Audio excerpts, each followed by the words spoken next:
입 밖으로 꺼내놓은 고통은 더 이상 고통이 아니다라는 말이 있습니다. 그러니까 이 밖으로 누군가에게 문제를 털어놓으면 치유가 우리 안에 이루어진다는 얘기입니다. 그렇지만 우리가 가끔 입 밖으로 꺼내놓기 민망하고 곤란한 주제들이 간혹가다 있습니다. 그중 한 가지가 바로 저는 성적인 고민이 아닐까 싶은데요. 교회 모임 중에 성적인 문제들을 스스럼 없이 꺼내놓고 얘기한다. 참 쉽지 않다는 것 여러분 직감적으로 아실 것입니다. 성적인 얘기들을 교회 안에서 다락방에서 쉽게 나누고 함께 기도할 수 있는가? 쉽지 않습니다. 이와 관련해서 기독교 작가이고 변증가인 C.S. 루이스는 이런 말을 했습니다. 사람들은 흔히 말하길 성을 쉬쉬해야 할 것으로 여겼기 때문에 골칫거리가 되었다고 말합니다. 그러나 지난 몇십 년 동안 사람들은 성에 대해 쉬쉬하지 않았습니다. 오히려 쉼 없이 떠들었지요. 그럼에도 불구하고 성은 여전히 골칫거리로 남아 있습니다. 쉬쉬해온 것이 문제의 원인이었다면 공개적인 토론을 통해 해결이 되었어야 합니다. 그러나 문제는 아직도 해결되지 않았습니다. 저는 오히려 그 반대라고 생각합니다. 즉 성에 대해 쉬쉬했기 때문에 성이 골칫거리가 된 것이 아니라 성이 이런 골칫거리가 되었기 때문에 오히려 인류가 쉬쉬하게 되었다는 말이지요. 잠깐만 그대로 띄워주시고요.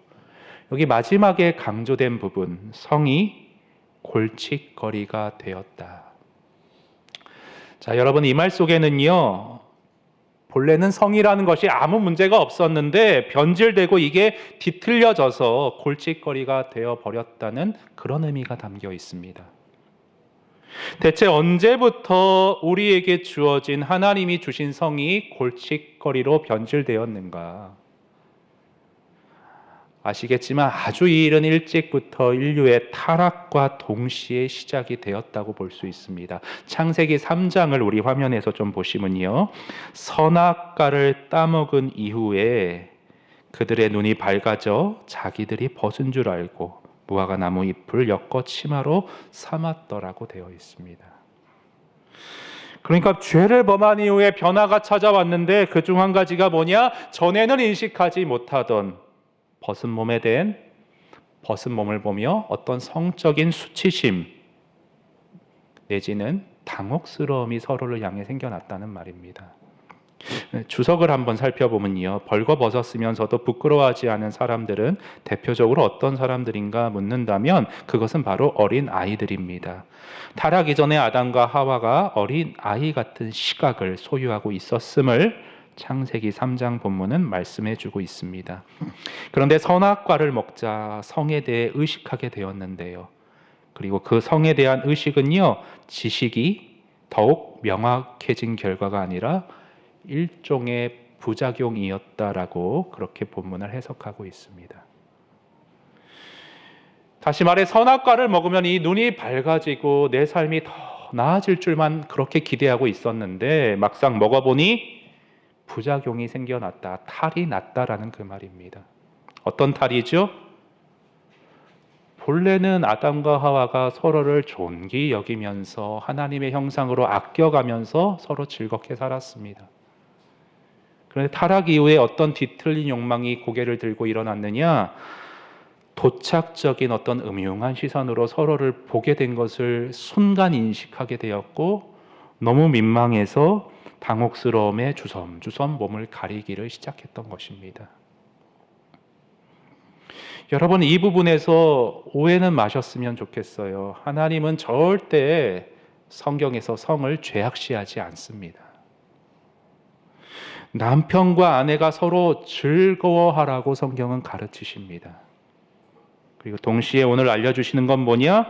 타락한 우리 내면 안에는 하나님이 정하신 가정 안에서의 누리라고 주신 그 성의 즐거움, 그 제도를 깨트리고 벗어나고자 하는 부작용적인 욕망이 스며들어와 있다는 것 또한 지금 말씀을 해주고 계신 것입니다. 여러분 왜 간음하지 말라라는 명령이 우리에게 정해졌느냐, 우리에게 주어졌느냐? 우리 안에 하나님이 정하신 틀과 범위를 벗어나고자 하는, 위반하고자 하는 죄악된 본성이 있다는 걸 아셨기 때문입니다. 나랑은 상관 전혀 없는 말인 것 같습니다라고 언뜻 생각하실지 모르겠어요. 그러나 우리가 감지하고 있든 못하고 있든 간에 우리 내면 깊숙한 곳에는요, 하나님을 믿지 않는 학자들은 그렇게 분석을 합니다. 무언가 선을 넘고 위반하고자 하는 강한 이끌림이 사람마다 있다고 합니다. 예를 들어서요, 우리는 관습이나 제약보다는 자유를 원합니다. 틀에 갇히는 거 숨막혀 합니다. 그래서 틀을 깨고 위반할 때 뒤따르는 쾌감이라는 게 있습니다. 좀 더 일상적으로 끌고 와 볼까요? 우리 집의 얘기인데요.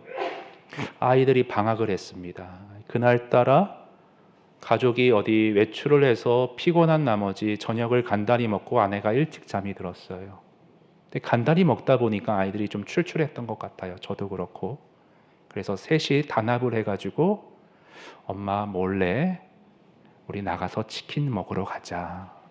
아내가 치킨 밤에 못 먹게 하거든요. 살찌고 그런 거 먹지 말라고. 근데 살금살금 몰래 셋이 나와서 방학을 기념해서 닭다리를 뜯었습니다. 근데 지우가 아주 통찰력 있는 얘기를 하는 겁니다. 아빠, 이렇게 몰래 나와 먹으니까 왠지 더 맛있고 재미있는 것 같아. 참 뭐라 그럴까, 인간의 본성을 꿰뚫는 말을 우리 지우가 하더라고요. 여러분, 영화나 드라마 같은 거 보면요, 그런 경험 있으세요? 주인공이 누군가를 속이고 감춥니다. 근데 나도 모르게 감정이 이입돼서요, 들키지 말아야 되는데 같이 조마조마해 가면서 결국 무사히 위기를 넘기면 주인공과 함께 안도의 한숨을 쉬며 스릴을 같이 알게 모르게 느낄 때가 있습니다. 우리 내면 안에 이런 본성이 있다는 거예요. 틀을 깨고 경계선을 넘고자 하는, 위반할 때 강렬한 쾌락이 있다는 거예요. 그런데 아무리 이런 본성이 있어도 하나님이 우리 안에 주신 양심이라는 기능이 있고 법이라는 제도가 있어서 상식이라는 틀이 있기 때문에 나에게 주어진 가정이라는, 결혼이라는 제도를 무모하게 깨트리는 경우는 그렇게 또 생각보다 매스컴에서 선전하는 것보다 많지는 않다고 합니다. 그 통계 자료를 보면요, 배우자의 외도 경험이 있다 없다를 나타내는 그래프가 하나 있는데요. 보시면 띄워주시겠어요? 예, 없다가 80% 이상이고 외도 경험이 있다가 한 14점 몇 %가 나왔는데, 드러나지 않고 감추고 있는 걸 감안하면 이보다 조금 더 높을 수 있을 것으로 봅니다. 근데 여러분, 이렇게 토크쇼에서 이렇게 말하는 것만큼 낮에 식당에 가면 남녀가 앉아 있으면 대부분 불륜이다, 이렇게 서로 남자 여자가, 중년의 남자 여자가 식당에 가서 웃으면서 다정하게 밥을 먹으면 그거는 좀 불륜으로 의심을 해야 된다, 이런 얘기들은 좀 과장이 있다고 저는 보고 있습니다. 저희 부부도 식당에서 말없이 밥을 먹는 경우도 물론 많지만 꼭 식당에서 할 필요 없이 집에서 하면 되니까, 화제가 있으면 또 웃으면서 얘기하는 경우도 있거든요. 그런데 어떤 관련해서 좀 글을 하나 보도록 하겠습니다. 띄워주시면, 실제로 불륜을 저지르는 사람은 주간지나 드라마 등의 미디어에서 떠들어대는 것처럼 많지 않다. 기혼자의 약 80%는 설사 남몰래 마음속에 불륜을 꿈꾸고 있을지는 몰라도 실제로 행동에 옮기지는 않는다. 근데 이게 안도할 일이 아니고요, 신앙적으로 문제는 뭐냐면 실제 행동은 하지 않지만 이 마음으로라도 그런 생각을 품는 경우들도 문제라고 성경은, 예수님은 지적하신다는 걸 오늘 좀 살펴보고 싶습니다. 여러분 잘 아시는 마태복음 5장 말씀 우리 화면에서 같이 읽도록 하겠습니다. 시작. 또 간음하지 말라 하였다는 것을 너희가 들었으나 나는 너희에게 이르노니, 음욕을 품고 여자를 보는 자마다 마음에 이미 가늠하였느니라. 아니 누구한테 피해 주는 것도 아닌데 왜 생각마저 정죄하시는가? 예, 옥죄이려고 그러는 것이 아니고요. 생각이 곧 행동을 낳기 때문에 예수님이 애초부터 싹을 자르려고 우리를 안전하게 지켜주시려고 이런 말씀을 주신 것입니다. 근데 자세히 보시면 품고라는 단어를 보세요. 음욕을 품고. 예수님은 제약된 우리의 타락한 본성을 아셨어요. 사람에 따라 정도의 차이는 있지만 음흉한 생각이 마음에 스쳐 지나가면서 들 여지가 있다는 것을 아셨는지 그것 자체를 죄악시하지는 않으셨습니다. 근데 품고 간직하고 계속 되뇌이고 거기에 집착하고 사로잡혀 있으면 결국 선을 넘게 되고 경계선을 무너뜨리게 된다라고 지금 경계를 해주고 계신 것입니다. 해서 오늘 우리가 중점적으로 함께 생각해 볼 문제는 이것입니다. 간음의 원인을 제공하는 이 음욕의 문제. 음욕이 우리 안에 머물고 행동으로 이끌지 않도록 하기 위해 우리는 어떤 지혜를 가지고 생활을 해야 하는가? 우리가 삐뚤어진 음욕에 휩쓸려서 신앙생활하지 않으려면 어떤 지혜를 가지고 대처해야 하는가? 오늘 두 가지만 좀 살펴보기 원하는데요. 앞에서도 말씀드렸듯이 그러나 성이라는 문제는 이 강단 위에서 구체적으로 제가 세세하게 말씀드리기가 참으로 난감한 주제입니다. 전혀 의도한 것과 다르게 엉뚱한 결과나 상상과 확장으로 수치심으로 이어질 수 있기 때문에 저는 오직 신앙적인 측면에서 우리의 삶의 어떤 심층적인 부분에서 이 문제를 오늘 여러분과 함께 생각해 보고자 합니다. 자, 간음의 원인이 되는 음욕이 우리 안에 머물지 않도록 하기 위해 어떤 지혜를 가져야 하는가? 첫 번째는요, 배우자에 대한 불만이 나를 사로잡지 못하게 하라는 것입니다. 저는 배우자에 대해 전혀 불만이 없는데요. 예, 그런 분은 너무 감사하고요. 그러나 지금까지는 없었더라도 앞으로 살다 보면 한두 가지 부딪히고 불만으로 확장될 여지는 누구에게나 있다고 봅니다. 여러분 그렇지 않습니까? 서로 처음에 어떤 식으로 결혼했습니까? 매력과 호감을 느껴서 교제하다 이 사람이다 결혼에 이르게 되었습니다. 서로에게 단점이 있는 것을 교제 기간에 발견하게 되죠. 그러나 전혀 문제가 되질 않아요. 사랑이라는 가리개로 모든 단점과 불만이 다 덮여지거든요. 그래서 이 사람이라면 내가 뭐든지 다 해줄 수 있다라는 마음까지도 품게 됩니다. 제 시대에는 어떤 그 만화가 하나 있었는데 유명한 대사가 하나 있었어요. 하나 좀 띄워주시겠어요? 난 네가 기뻐하는 일이라면 뭐든지 할 수 있어. 네. 여러분 이거 아세요? 공포의 외인구단의 오혜성인데요. 아주 이게 유명한 그 대사입니다. 그 대중 가요로도 나왔어요. 정수라 씨가 여러분 이상하게 생각할지 모르는데 저는 아내에게 가끔 노래를 불러주는 경우가 있습니다. 이 노래를 한번 불러줬거든요. 난 내가 좋아하는 일이라면 뭐든지 할 수. 근데 아내가 보통 제가 노래를 이렇게 하면 이렇게 조금 못마땅한 표정으로 약간 찌푸려요. 근데 이 노래 할 때는 끄덕끄덕 하더라고요. 무슨 의미인지 아시겠어요? 그래, 네가 나한테 헌신해야겠지. 뭐 이런 의미로 저는 이해가 되더라고요. 근데 여러분 부부가 처음에 저도 왜 이런 마음, 지금도 물론 그렇습니다. 네, 정말 저 나름대로는 한 10가지 중 9가지를 정말 헌신한다라고 착각하고 있는데 그걸 못 알아줘서 좀 아쉬울 뿐입니다. 그런데 부부가 한 공간에서 생활을 하다 보면 첫 마음과는 다르게 서로 안 맞는 부분이 너무 많다는 걸 알고 지쳐가게 되는 게 일반인 것 같습니다. 저만 그런 건 아니죠? 제가 아는 대기업에 다니는 어떤 회사원이 계세요. 몇 개월을 준비한 회사에서의 중요한 발표가 있는 날이었어요. 사장부터 임원들이 쫙 앉고 내가 앞에서 발표를 PT를 해야 돼요.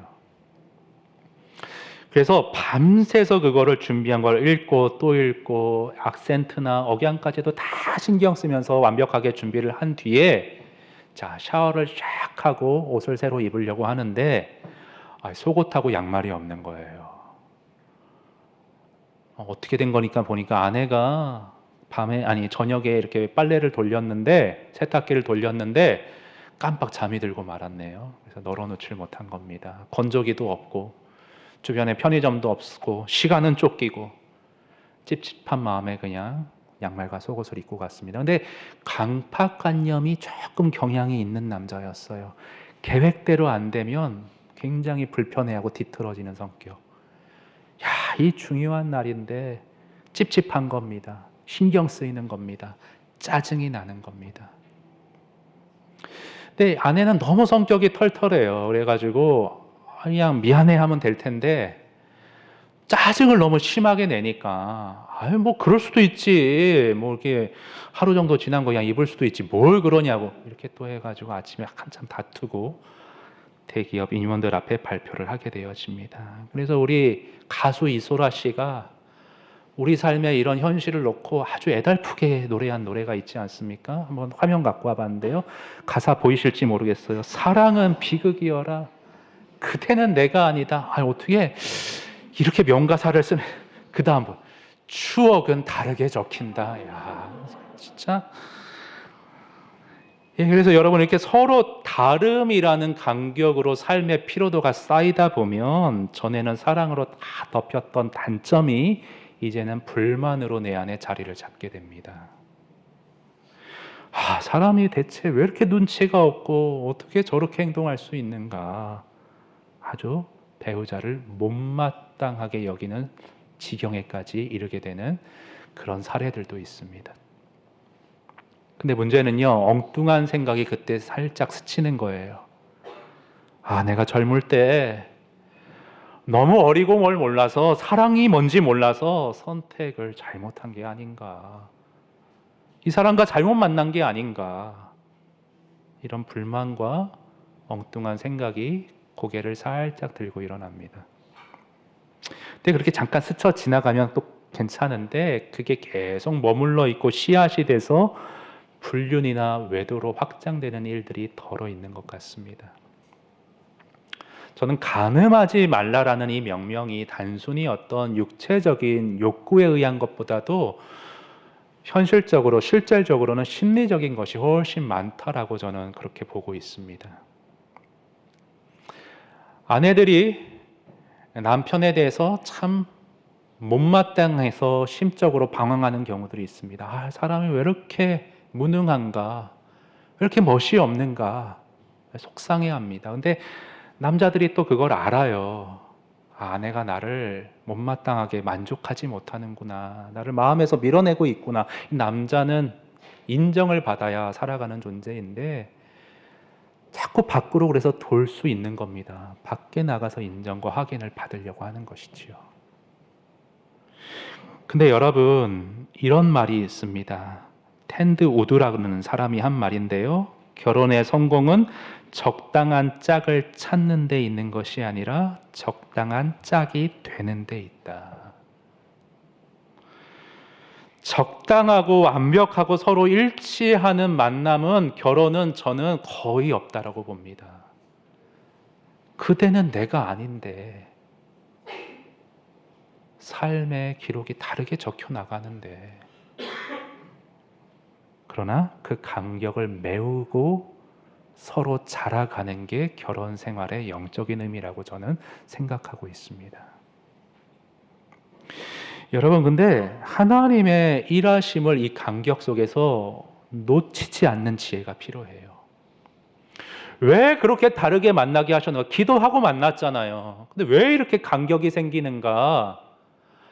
이 간격을 통해서 나의 무력함을 보게 하시고, 이 간격을 통해서 하나님을 더 붙잡게 하시고, 죄가 최고의 힘을 발휘하는 이 세상 가운데 당신과 내가 하나님 앞에 무릎 꿇는 것 외에는 답이 없다라는 합의를 이끌어내시는 하나님의 섭리와 일하심을 놓치지 않는 것이 저는 신앙이라고 보고 있습니다. 자, 이런 맥락에서 팀 켈러 목사님이 이런 말씀을 하셨습니다. 남편과 아내는 서로 판이하게 다르다는 사실을 잊지 말라. 나와는 전혀 다르게 행동하고 생각하며 움직인다. 그런 상대를 대하는 것이 실망스럽기도 하고 두려울 뿐만 아니라 도무지 납득이 가지 않을 때도 있다. 하지만 조금 더 깊이 들어가 보면 하나님이 배우자를 통해 나 자신을 완성해가는 모습이 눈에 들어오게 되면 인격적으로 또 생활적으로 평안함을 찾게 될 것이다.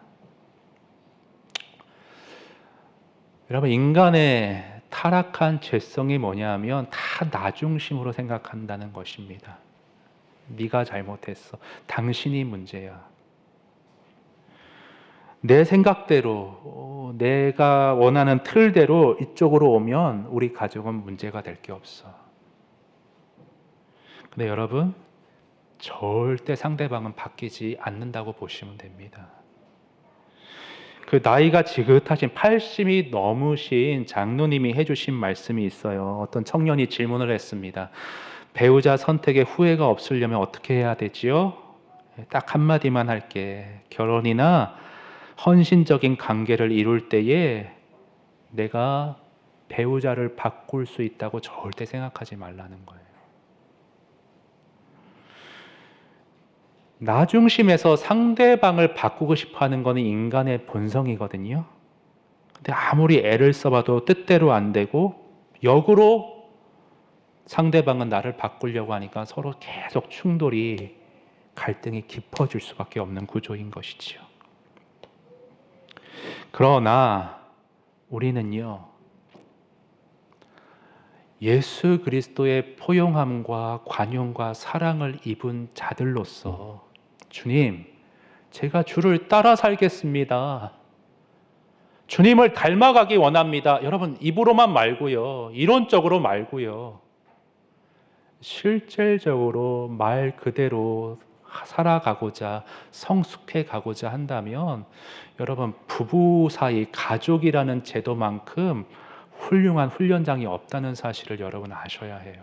왜냐하면 다른 사람은요, 그냥 끊어내면 그만이에요. 좀 안 맞는다? 적당히 거리 두고 너는 내 인생에서 아웃하면 그만입니다. 그러나 부부는 그럴 수 없잖아요. 자녀와 부모 사이는 그럴 수 없잖아요. 왜 이렇게 하나님이 이런 환경을 허락하시는가?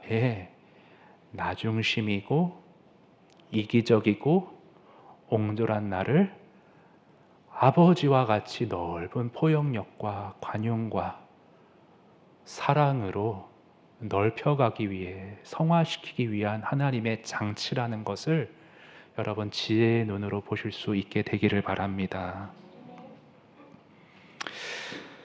여러분, 저는 최근요, 참 기도에 큰 은혜를 경험한 한 주였는데요. 사실 좀 부끄러움과 아픔이 있습니다. 하나님께서 저의 어떤 행동을 지적하시는 거예요. 너 그렇게 그분에게 그렇게 말하면 안 되었다. 네 선택이 좀 잘못되었다. 찌르시는 거예요. 피할 수가 없잖아요. 인정합니다, 주님. 그런데 이렇게 말씀드렸어요. 하나님, 제가 지금까지 살아온 세월을 아시고 제 최근의 상황을 주님께서 다 형편을 알고 계시지요. 이런 상황에서는 이게 꼭 옳지는 않지만 이런 판단이 좀 들었습니다, 주님. 주님, 제가 너무 이 부분이 감당하기 버거운데 좀 헤아려 주시면 안 되겠습니까? 그렇게 기도를 드렸습니다. 물론 구체적인 상황은 생략했고 하나하나 차분하게 대화 나누듯이 기도를 드렸어요. 근데 하나님께서 그런 저를 책망하지 않으시고, 그래, 내가 너의 나약함을 안다. 그리고 너를 그래도 사랑한다. 등에서 은혜로 너를 밀어줄 테니 다음 단계에선 조금 더 발전해 보거라라고 격려해 주시는 성령의 도닥임이 제 영혼 안에 경험이 되었습니다. 여러분, 옛날 광고 문구에 그런 거 있습니다. 오늘 옛날 만화나 얘기를 좀 많이 하는데 여러분 그거 아세요? 말하지 않아도 알아요. 눈빛만 보아도. 하나님은 물론 다 아세요, 여러분. 여러분의 상황을 여러분 자신보다도 잘 아시는데요. 한 가지 바라시는 것 있어요. 뭐냐? 네가 나를 돌로 만든 우상으로 대하지 않고 살아있는 인격으로 세세하게 마음을 친밀하게 다 나누기를 원하세요. 그래서 제가 그렇게 하나님께 제 마음을 나누었을 때 기뻐하시는 하나님의 마음이, 그 기쁨이 제 안에도 스며드는 것을 저는 경험한 한 주를 보낼 수가 있었습니다.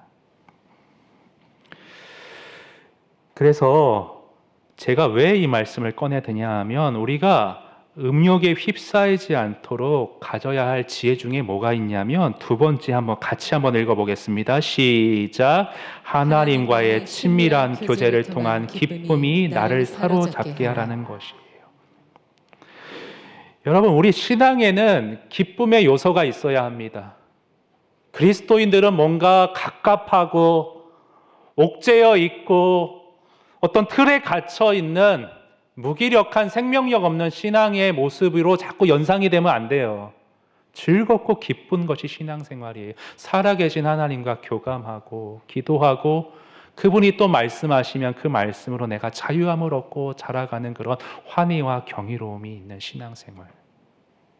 여러분, 꼭 신앙의 영역이 아니더라도요, 우리 삶이 건강하게 일상이 유지되려면 우리 일상 가운데 기쁨의 요소들이 누려질 수 있어야 한다고 저는 봅니다. 지난주에 살펴보았던 말씀 있죠? 우리 전도서 말씀 한번 같이 읽어봅니다. 시작. 사람마다 먹고 마시는 것과 수고함으로 낙을 누리는 그것이 하나님의 선물인 줄도 또한 알았도다. 낙을 누릴 줄 알아야 해요. 이게 신앙이에요, 여러분. 그래서 누군가는요, 그런 책을 썼어요. 노는 만큼 성공한다. 책에서 뭐라고 하냐면, 한국 사람들은 참 놀 줄 모른다는 거예요. 여가가 뭔지 즐길 줄을 모른다는 거예요. 기껏 해봐야 술 진탕 마시고 노래방에서 넥타이 머리에 둘러매고 흥얼거리고 고함 지르고 고스톱 치고 이런 거밖에 못한다는 거예요. 그러나 여러분, 그런 말이 있습니다. 기분을 관리하면 인생이 관리된다는 말이 있어요. 부부가에 좀 갈등이 있고 다름 때문에 조금 이렇게 소원해지고 하더라도 내 감정과 기분을 잘 관리할 수 있는, 스트레스를 관리할 수 있는 사람은 조금 더 포용력 있게 스펀지 같은 마음을 가지고 그 상황을 잘 넘길 수가 있다는 겁니다. 여러분, 부부관계뿐 아니라 우리 삶에는 늘 긴장이 있습니다. 압박이 찾아옵니다. 스트레스의 요소가 있습니다. 이를 적절하게 관리하고 일상의 기쁨으로 잘 이렇게 컨트롤할 수 있는 지혜가 우리 삶 가운데 있어야 합니다. 나이가 들수록 기쁨의 요소가 없어져요. 참 애들은 즐거운 것 같아요. 저희 준서를 보면요, 밖에 나가서 친구들하고 막 축구하고 오고 게임하고, 그리고 요즘 졸업했는데 이제 중학생 되는데 9시 넘어 10시까지 막 잡니다. 전 그게 참 여러분 그러시죠? 새벽 되면 눈 떠지지 않으세요? 잠이 깊이 안 와요. 너무 부러워요. 너무 행복해. 그래서 관련해서 이번 주에 만난 집사님 가운데 잠을 깊이 못 주무시는 분이 계셨어요. 어렵게 잠이 들었는데 한참 잠나 싶어서 눈 떠보면 새벽 1시, 또 뒤척뒤척 하다 얕게 잠을 자고. 그래서 제가 한 가지 제가 알고 있는 비결을, 수면제 같은 거 먹으면 또 부작용이 올까 또 두려워하시고 그러시는데, 제가 아는 비결 한 가지를 나누었는데, 어렵고 힘든 설교를 좀 한번 들어보십시오. 5분 안에 잠이 옵니다. 네. 추천하는 거 박영선 목사님 설교. 어렵게 하시잖아요. 네? 어렵게 하시잖아요. 농담이고요, 여러분. 나이가 들수록 어떤 분은 그런 말을 했어요. 일상의 사소하지만 즐거운 기쁨이 나이가 들수록 그런 기쁨을 누릴 줄 아는 것이 삶을 구원한다라는 말을 했습니다. 있어야 돼요. 거창한 것 아니고요. 어떤 분은 그래요. 갓 볶은 원두를 손으로 직접 갈 때에 원두가 갈리는 그 느낌이 참으로 상쾌하다고 그래요. 아침에 진한 커피 향을 음미하면서 하루를 시작하면 그렇게 즐겁다고 합니다. 세속적인 거 아니에요. 건전하게 누릴 수 있어야 해요. 음악은 힘이 있죠? 짧은 그 피아노 선율, 그게 하루 종일 내 마음에 흥얼거림을 줍니다.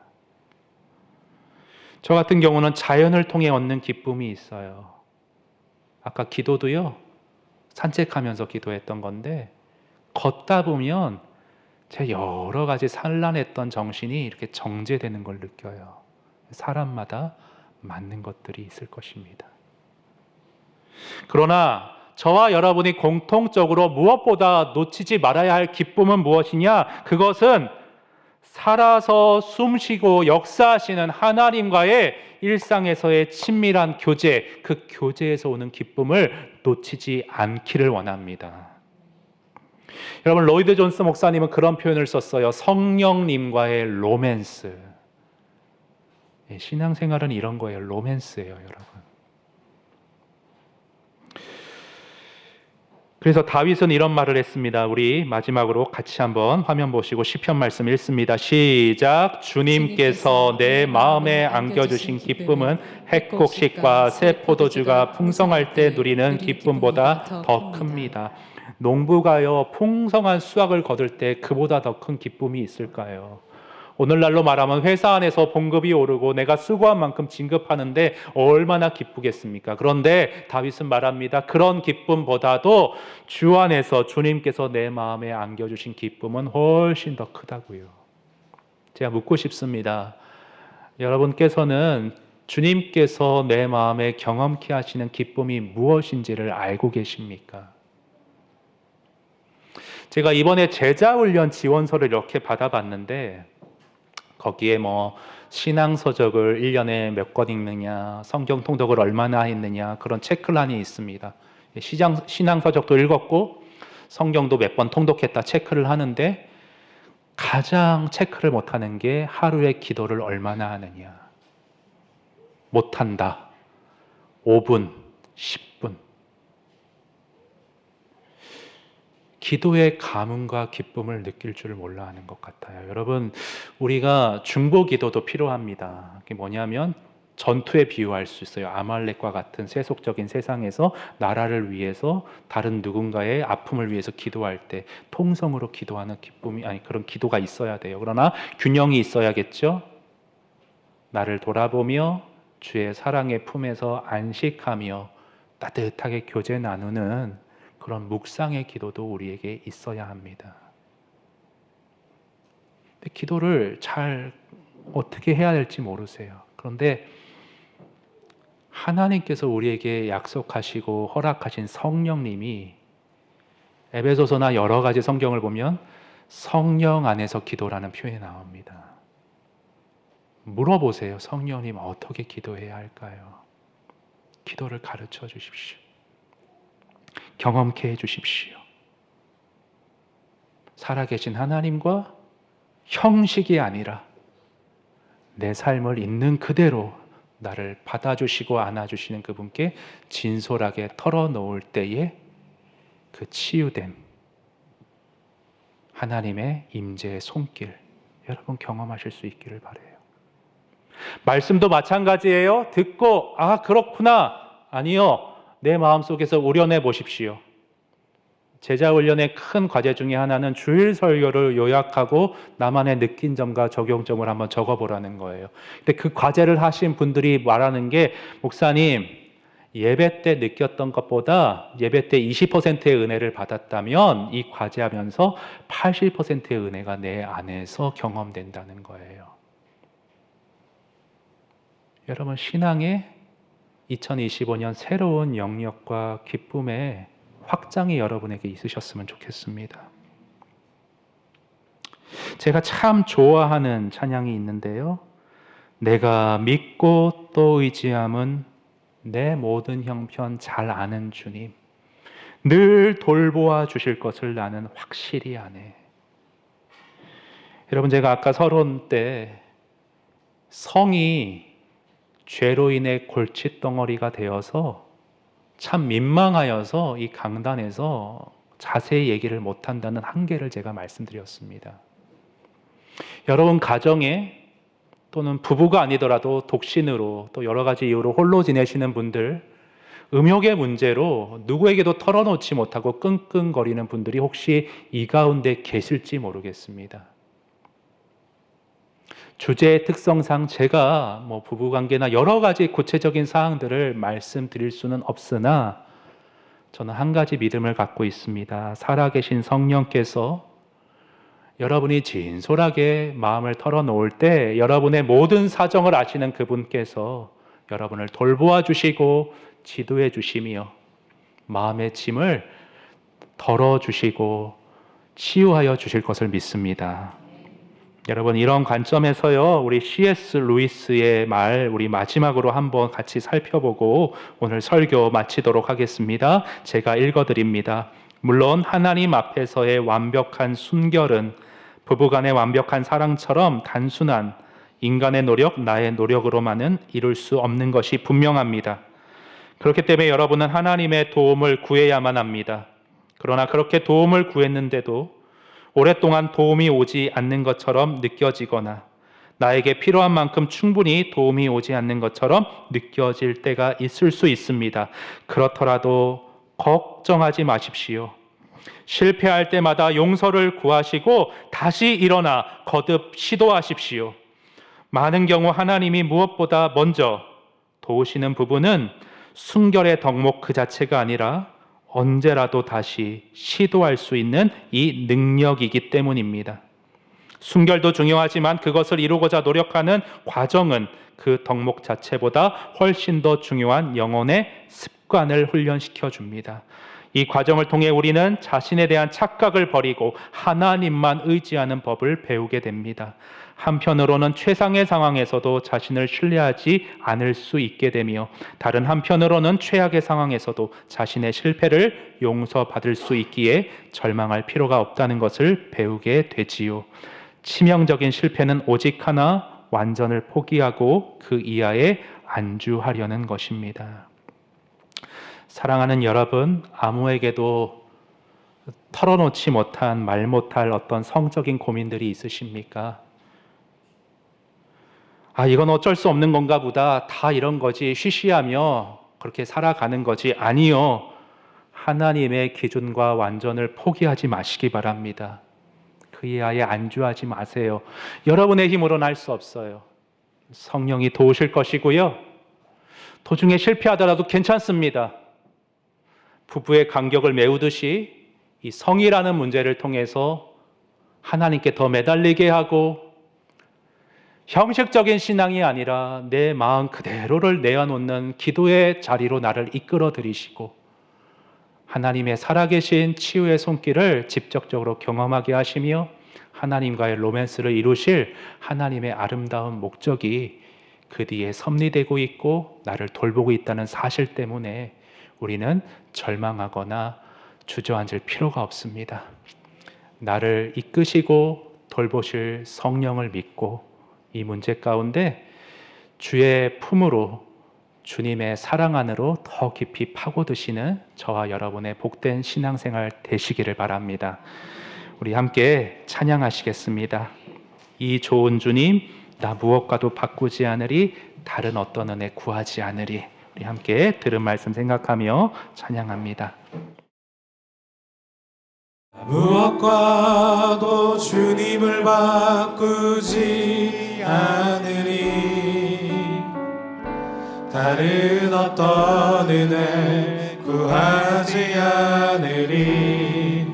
오직 주님만이 내 삶의 도움이시니 주의 얼굴 보기 원합니다. 주님 사랑해요. 주님 사랑해요.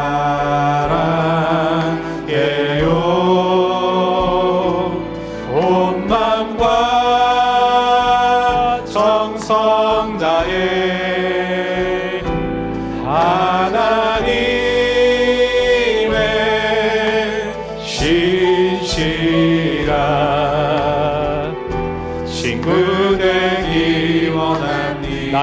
진심으로 고백합니다. 나 무엇과도 주님을 바꾸지 않으리.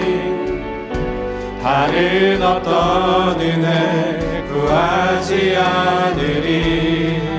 오직 주님만이 내 삶의 도움이시니 주의 얼굴 보기 원합니다. 주님 사랑합니다. 주님 사랑해요.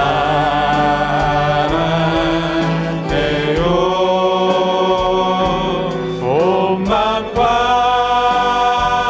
정성 다해 하나님의 신실한 친구 되기 나를 원합니다. 포용해 주시는 주님 사랑합니다. 주님 사랑해요.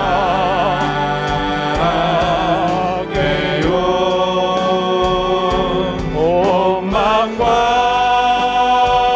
정성 다해 하나님의 신실한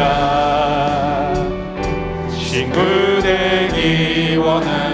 내가 믿고 의지함은 내가 믿고 또 의지함은 내 모든 영병 잘 아는 주님 늘 돌봐주실 것을 나는 확실히 성령을 의지하며 내가 믿고 또 의지함을 내 모든 영병 잘 아는 주를 돌보아 돌보아주실 것을 나는 확실히 아네. 내가 믿고 또 의지함은 내 모든 영병 잘 아는 주님 늘 돌봐주실 것을 나는 확실히 아네.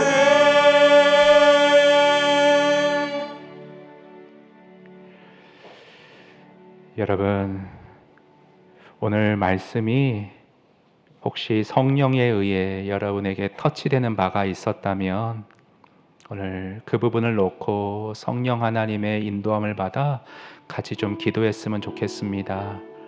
저는 여러분의 사정을 다 모르고 여러분의 속사정의 무게를 다 공감하지 못하지만 성령은 형편을 알고 계십니다. 여러분을 책잡거나 정죄하지 않으십니다. 내가 돌보아 주겠다, 힘이 되어 주겠다 말씀하시는 성령의 임재와 손길을 이 시간 여러분의 마음을 털어놓음으로 인격이신 그분께 진솔하게 나눔으로 기도 가운데 경험할 수 있기를 바랍니다. 우리 주님 앞에 우리의 마음을 쏟아놓으며 함께 기도하겠습니다. 기도합니다. 하나님 아버지,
사랑과 은혜가 풍성하신 하나님 아버지, 우리의 삶의 축복이어야 할 가정이 죄악으로 말미암아 깨지고 아파하고 한숨 지으며 마지못해 무력하게 살아가는 삶의 모습들이 우리 주변에 있습니다. 하나님, 아무에게도 털어놓지 못했던 나만의 고민들이 혹시 우리 성도님들 마음 가운데도 있었다면 모든 형편을 다 아시는 주께서 그들의 속사정을 듣고 헤아려 주시며 사랑으로 이 시간 보듬어 주시기를 원합니다. 성령만이 터치해 주실 수 있는 심연의 깊은 곳의 올무를 주님께서 풀어주시고 하나님과의 그 사랑의 친밀한 깊이가 이 일을 통하여서 내 안에 은혜로 주어짐을 경험하여서 하나님의 넉넉한 사랑 가운데 세상의 모든 고민과 문제들, 하나님 주의 풍성한 사랑에 감사하며 가문 가운데 즐거워하며 넉넉히 이기는 우리 성도들 될 수 있도록 이 시간 우리 성도들의 영혼을 축복하여 주시옵소서. 하나님 아버지, 이 시간 하나님 앞에 꼭 결혼의 문제뿐 아니라 가정의 문제뿐 아니라 개인의 내면의 은밀한 여러 가지 제약들로 혼란스러워 아파하는 이 시간 성도들이 있었다면 그 마음에 주님께서 치유의 강선을 발하여 주시고 진리로 자유케 하시고, 강단에서 성적인 문제를 구체적으로 얘기할 수 없지만 꼭 개인에게 맞는 성령의 상담으로 방향을 알려주시어서 하나님 이 세상 살아갈 동안 이러한 문제들이 하나님을 더 의지하게 만들고 하나님의 사랑에 더 깊이로 나를 끌어들이는 하나님의 신비한 섭리 가운데 하루하루의 삶이 은혜로 경이롭고 환히 넘칠 수 있도록 저들의 삶을 보호하시고 영혼을 지켜 주시옵소서.